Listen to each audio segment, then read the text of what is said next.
केवल ये दिखा रहे हैं कि देख लो मुस्लिमों को कितना दबाने का काम कर रहे हैं हम, इतना दबाने का काम कर रहे हैं मुस्लिमों को। ना मुस्लिमों से वोट मांग रहे हैं हम, ना मुस्लिम कैंडिडेट खड़ा कर रहे हैं अपनी पार्टी से, और मुस्लिम ना जो है अब नमाज भी ना पढ़ पाएगा लोग, और इससे ज्यादा और क्या लोग। ये उसकी जिम्मेदारी है कि वो हिंदुओं का ही नहीं है केवल मुख्यमंत्री, वो हिंदू नहीं मुस्लिमों का भी है, ईसाइयों का भी है, सिखों का भी है और माइनॉरिटी वालों का भी है। सबको व्यवस्था करके देगा, उसकी ड्यूटी है मुख्यमंत्री की। मेरे को मुख्यमंत्री बना, मैं सिस्टम बना के दूं अभी एक हफ्ते में सेट कर दूंगा पूरे प्रदेश को कैसा राज चलाया जाता है, क्योंकि मैं पढ़ा लिखा LLM PhD आदमी हूँ।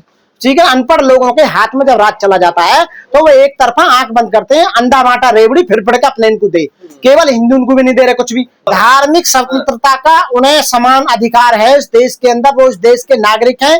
इस देश को आजादी में सबसे ज्यादा यदि किसी ने आहुति दी है तो हमारे देश के मुस्लिमों ने दी है।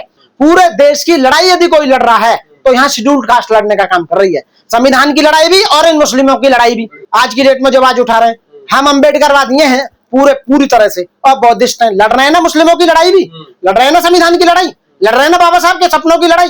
अभी तो ये इमरजेंसी भी लगाएंगे देश के अंदर, इमरजेंसी 1975 जैसी इमरजेंसी भी लगाएंगे जैसे इंदिरा ने लगाई थी।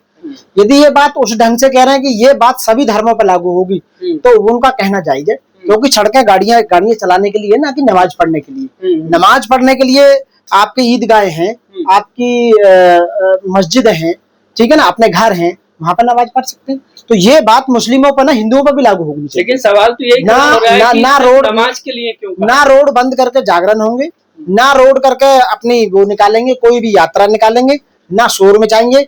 पूजा पाठ भी मंदिरों में अंदर ही होगी, बाहर कोई लफड़ेबाजी नहीं होगी। ऐसे ही सभी धर्मों के ऊपर ये कानून लागू होता है, ना कि केवल मुसलमान। यदि केवल मुसलमानों के लिए है तो ये बायस है, ये गलत है, सरासर गलत है, क्योंकि यह समानता की कोई बात नहीं है। आदित्यनाथ जी का बयान गलत है, आदेश भी गलत है यदि केवल मुस्लिमों के लिए है। तो इस बात को लेकर उन्हें सुप्रीम कोर्ट जाना चाहिए। सुप्रीम कोर्ट क्या करता है वो बाद की बात है, किसे जाना चाहिए सुप्रीम कोर्ट? मुस्लिमों को जाना चाहिए, उनके संगठन से बहुत सारे, क्योंकि अभी तो ईद आ रही है, 27 तारीख की ईद है, तो उन्हें जाके अपील करनी चाहिए, अपना रिट में जाना चाहिए कि हमें धार्मिक स्वतंत्रता का अधिकार है भारत के संविधान के अकॉर्डिंग, और हम जो है सभी बातों को ध्यान में रखते हुए, ट्रैफिक जाम ना हो उसको ध्यान रखते हुए हम, और इससे पहले भी सड़कों पर पढ़ी जाती थी नमाज, तो ऐसा बात नहीं है। जब लोग ज्यादा हैं तो कहीं ना कहीं तो नमाज पढ़ेंगे ही ना। तो उसके लिए रूट तय किए जाएंगे, जैसे 26 जनवरी निकलती है, 15 अगस्त के दिन, 26 जनवरी के दिन रूट मैप तैयार किया जाता है सरकार के द्वारा कि यहाँ से लोग बच के जाएंगे, तो उनके लिए जगह बनाई जाएगी। लेकिन अब तो लगभग नमाज पढ़ना सड़कों पर बंद हो गया, और यही बात यार आप समझ नहीं पा रहे। वोटिंग का मामला और क्या है, हिंदुओं को ये दिखा रहे हैं कि हम देखो मुस्लिमों को दबाने का काम कर रहे हैं, मुस्लिमों का अधिकार खत्म कर रहे हैं, हमारी वजह से मुस्लिम जो अजान नहीं लगा पाएगा और जो है रोड पर वो नहीं पढ़ पाएगा, ठीक है ना, आप हिंदू लड़की से शादी नहीं कर सकते, हमने कानून बना दिया है। तो मुस्लिमों को दबाने का काम यही तो किया जा रहा है। आपको यही तो दिखाना कि मुस्लिमों को दबा, अंदर खाने बेशक रिश्तेदारी जोड़ना उनसे कोई परेशानी नहीं है। सारे हीरो नेता अभिनेता, उनकी बेटी नाती पोती सब मुस्लिमों के यहाँ ब्याही हुई है। कहो तो मैं तुम्हें 10 20 50 की लिस्ट भी दे देता हूँ, जिन जिन के बड़े बड़े नेता जाम हो जाती है ना ईद वाले दिन, देखिए रोड पर नमाज पढ़ने लगते, ये तो सही नहीं है ना। तो सड़कें तो जाम, जब हिंदुओं के वो होते हैं त्योहार होते हैं तब भी जाम होती है सड़कें। तो आप बताइए, ऐसा नहीं है कि जो कानून हो सबके लिए होना चाहिए। रावण की बात तो आप चाहते हैं सड़क पर नमाज हो ना? बिल्कुल हो, जब सबको तो सबको होनी चाहिए, क्या परेशानी है। इंतजाम करके योगी जी सिस्टम बनाएंगे, एक रूट मैप तैयार करेंगे कि भाई एक तरफ का रास्ता बंद कर दिया जाएगा, एक तरफ का खोला जाएगा। योगी जी कह रहे धार्मिक स्वतंत्रता का उन्हें समान अधिकार है इस देश के अंदर, वो इस देश के नागरिक हैं। इस देश को आजादी में सबसे ज्यादा यदि किसी ने आहुति दी है तो हमारे देश के मुस्लिमों ने दी है। ना RSS वाला नजर आ रहा, ना इनके दादा परदादा के एक का भी नाम नजर नहीं आ रहा देश आजादी में कोई। ना ये चाह रहे थे कि बाबा साहब संविधान बना, संविधान लागू हो जाती है तो शिफ्ट में तो नमाज पढ़ सकते हैं। योगी जी तो दे रहे हैं उनको सजेशन। देश के मुखिया को ये पावर है, ये उसकी लाइबिलिटी है, ये उसकी जिम्मेदारी है कि वो हिंदुओं का ही नहीं है केवल मुख्यमंत्री, वो हिंदू नहीं मुस्लिमों का भी है, ईसाइयों का भी है, सिखों का भी है और माइनॉरिटी वालों का भी है। सबको व्यवस्था करके देगा, उसकी ड्यूटी है मुख्यमंत्री की। मेरे को मुख्यमंत्री बना, मैं सिस्टम बना के दूं अभी एक हफ्ते में सेट कर दूंगा पूरे प्रदेश को कैसा राज चलाया जाता है, क्योंकि मैं पढ़ा लिखा LLM PhD आदमी हूँ। ठीक है, अनपढ़ लोगों के हाथ में जब राज चला जाता है तो वो एक तरफा आंख बंद करते हैं, अंधा बांटा रेवड़ी फिर पड़ के अपने इनको दे। केवल हिंदू उनको भी नहीं दे रहे कुछ भी, केवल ये दिखा रहे हैं कि देख लो मुस्लिमों को कितना दबाने का काम कर रहे हैं हम, इतना दबाने का काम कर रहे हैं मुस्लिमों को, ना मुस्लिमों से वोट मांग रहे हैं, ना मुस्लिम कैंडिडेट खड़ा कर रहे हैं अपनी पार्टी से, और मुस्लिम ना जो है अब नमाज भी ना पढ़ पाएगा लो, और इससे ज्यादा और क्या लोग। तो भाई हिंदू उनको दिखाने के लिए और हिंदू से वोट लेने के लिए, इससे बढ़िया और क्या करेंगे वो तुम्हारे लिए बताओ। मुसलमान तो ये कह रहे हैं कि गाय को रात पशु घोषित करने। अरे मुसलमान भैया डर चुका है, जिनके अधिकार खत्म किए जा रहे हैं, जिनकी प्रॉपर्टी छीनी जा रही है, ठीक है ना, जिनने नमाज नहीं पढ़ी जा रही, ठीक है, फिर भी आवाज उठाने को तैयार नहीं हो रहा। पूरे देश की लड़ाई यदि कोई लड़ रहा है तो यहाँ शेड्यूल्ड कास्ट लड़ने का काम कर रही है, संविधान की लड़ाई भी और इन मुस्लिमों की लड़ाई भी। आज की डेट में जो आवाज उठा रहे हैं, हम अम्बेडकरवादी हैं पूरी तरह से, और बौद्धिस्ट हैं, लड़ रहे हैं ना मुस्लिमों की लड़ाई भी, लड़ रहे हैं ना संविधान की लड़ाई, लड़ रहे हैं ना बाबा साहब के सपनों की लड़ाई। तो मुसलमान क्या करे, वो बाहर आता है तो जेल में डाल दिया जाता है। अरे जेल में तो आदमी रहना, कौन रहे जेल में, जेल से निकलेगा ना क्या वो वहां से, ही बताओ ना। जेल में तो इनकी बारी भी आनी है, जो जेल में डाल रहे हैं ना इनकी भी बारी आनी है। कहाँ निकल रहे हैं जेल से, देखो उमर खालिद को अभी सुनो, अभी तो ये इमरजेंसी भी लगाएंगे देश के अंदर, इमरजेंसी 1975 जैसी इमरजेंसी भी लगाएंगे, जैसे इंदिरा ने लगाई थी। क्या बात कर रहे हो, देश की कॉकरोच पार्टी जो बनी है ना देश में, कॉकरोच पार्टी को समर्थन कर रहे हैं। बिल्कुल कर रहे हैं भाई, हम तो नौजवानों के साथ है, नौजवानों के साथ है। जिस देश में नौजवानों को न्याय नहीं मिल पाया, शिक्षा नहीं मिल पाई, स्वास्थ्य नहीं मिल पाया, महंगाई नीचे नहीं हुई, पढ़ाई लिखाई करने के बाद भी लोगों को रोजगार नहीं मिला, विदेश जा जाकर रोजगार ले रहे हैं, तो ये भैया ये तुम हुए किस लिए प्रधानमंत्री बनाए, किस लिए मुख्यमंत्री बनाए, किस लिए प्रधानमंत्री? क्या अपने बेटे नहीं पढ़ाते रहोगे, खुद ही खाते रहोगे? यदि मेरे को 1 महीने का टाइम दे दिया जाना, मात्र 1 महीने का टाइम, 1 महीने में जितने नेता हैं, अभिनेता हैं, जजेज हैं, मंत्री हैं, सबकी इनकी प्रॉपर्टी की जांच कराकर सब जेल में पहुंचाने का काम करूंगा।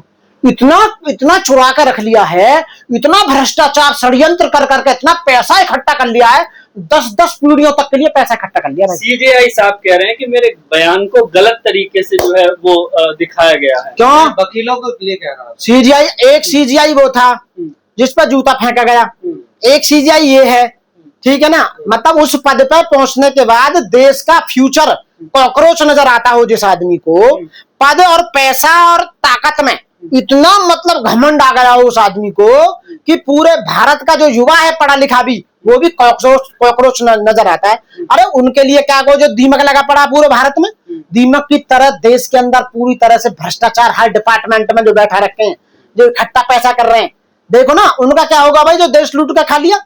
चंद लोगों के पास में 10% लोगों के पास में 90% पैसा, सोना चांदी, आय के साधन, जमीन, कंपनियां, हॉस्टल्स, यूनिवर्सिटी और हॉस्पिटल्स, ये भाई कैसे चलेगा तुम्हारे हाथ में? सारी गैस, सारी जड़ जमीन, जंगल जमीन, नदियां, पहाड़ सब ले मारे 10% लोगों को कब्जे में है। आय से अधिक संपत्ति के भी यदि हिसाब लगाए ना तो उसकी भी जो ना लिमिट होगी, उस लिमिट को भी पार कर गए। कहा जा रहा है कि ये जो कॉकरोच जनता पार्टी बनी है भारत विरोधी एजेंडा है, विदेशों में बैठकर भारत विरोधी नहीं है, ये भ्रष्टाचार विरोधी है, ये पूरी तरह से भ्रष्टाचार विरोधी है। आय से अधिक संपत्ति रखने वालों को जेल में जाने का डर हो रही है, उसके विरोधी है, ठीक है ना। जो लोगों को न्याय नहीं दे पा रहे उनके विरोधी है, जो अपने काम को सही नहीं कर पा रहे प्रॉपर तरीके से, जो उन्हें पावर दी गई है मिसयूज की जा रही है, उनके विरोधी है, देश को बेचने वालों के विरोधी है, ये देशद्रोही है टोटल। तो इसलिए वो कॉकरोच पार्टी नहीं है, वो पार्टी है चंद्रशेखर आजाद, सुभाष चंद्र बोस, राजगुरु, बिस्मिल, तात्या टोपे, लक्ष्मीबाई, डॉक्टर भीमराव अंबेडकर, ठीक है ना, और सुभाष चंद्र बोस, ऐसे लोगों की पार्टी है वो। तो क्या ऐसे हालात हैं कि बिल्कुल आप जो गिना रहे हैं लोग क्या आजादी की लड़ाई लड़ रहे हैं क्या? ये डेफिनेटली आजादी की लड़ाई है। आपको आजादी है कहाँ? आजादी जो भी यहाँ बना था, सामाजिक परिवर्तन और आर्थिक मुक्ति की, बाबा साहब ने जो संविधान बनाया था वो ये बनाया था कि समानता सब में आनी चाहिए, यानी कि सामाजिक परिवर्तन होना चाहिए और आर्थिक मुक्ति। ना तो सामाजिक परिवर्तन हो पाया 70-75 साल में, और ना आर्थिक मुक्ति हो पाई। कुछ चंद लोगों के पास आय के साधन समट कर रहे हैं और अब बीटेक एमटेक को नौकर बनाकर अपने पास रख रहे हैं, उन्हें अपने हिसाब से जाति देख के नौकरी दे रहे हैं और देखते बाहर निकाल रहे हैं।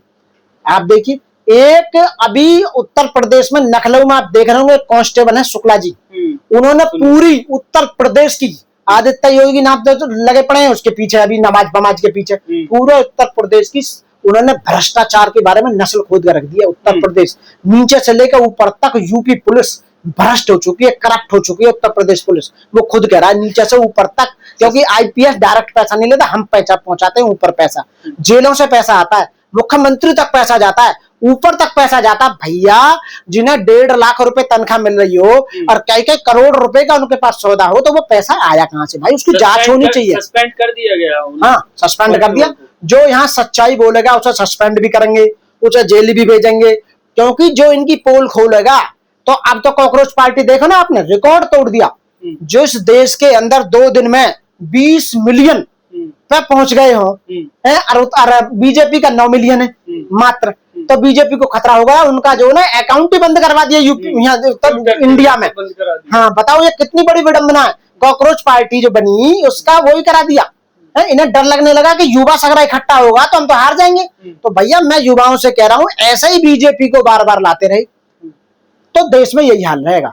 सारे स्टेट उठाकर देख लो, एक स्टेट में भी इन्होंने कोई शिक्षा को लेकर, स्वास्थ्य को लेकर, न्याय को लेकर कुछ बना लो। मैं कोर्ट में रहता हूं, मैं वकील हूं, दिल्ली में वकालत करता हूं, इन पर कोर्ट की बिल्डिंग ना बनाई जा रही, जजों की भर्ती ना करी जा रही, मिसलीनियस स्टाफ की भर्ती ना करी जा रही है, इन पे बिल्डिंग ना बनाई जा रही है जजों के लिए। और कोर्ट में केस इतने हो रहे हैं एक जज पे, कई हजार, 15 हजार, 10 हजार केस है। 1 मिनट में वो तुम्हारा क्या न्याय कर देगा बताइए? वो परेशान है, डायबिटीज हो चुकी है जज साहबों को, उन्हें हाइपर टेंशन हो गई, उन्हें बीपी हो गई, ओवरलोड इतना है उन पे, बहुत ज्यादा वो परेशान है। हम देखते हैं ना, क्योंकि हम तो 1 मिनट में एप्लीकेशन दिया ना, ऑर्डर उन्हें करना, फिर उसके बाद हाई कोर्ट की साइटेशन तो हाई कोर्ट की उस पर साइट पर अपलोड करना। सारे जज परेशान है आज की डेट में, जितने भी लोअर जुडिशरी। कॉकरोच पार्टी क्या करेगी, क्या लग रहा है आगे आपको? कॉकरोच पार्टी यदि बनती है तो डेफिनेटली पूरे देश का युवा कॉकरोच पार्टी को, कॉकरोच जनता पार्टी को समर्थन देगा, और मैं भी समर्थन देता हूं। यदि मुझे मौका मिला उनका लीगल एडवाइजर बनने का, यदि वो मुझे बनाते हैं तो मैं खुशी खुशी उनका लीगल एडवाइजर बनने का काम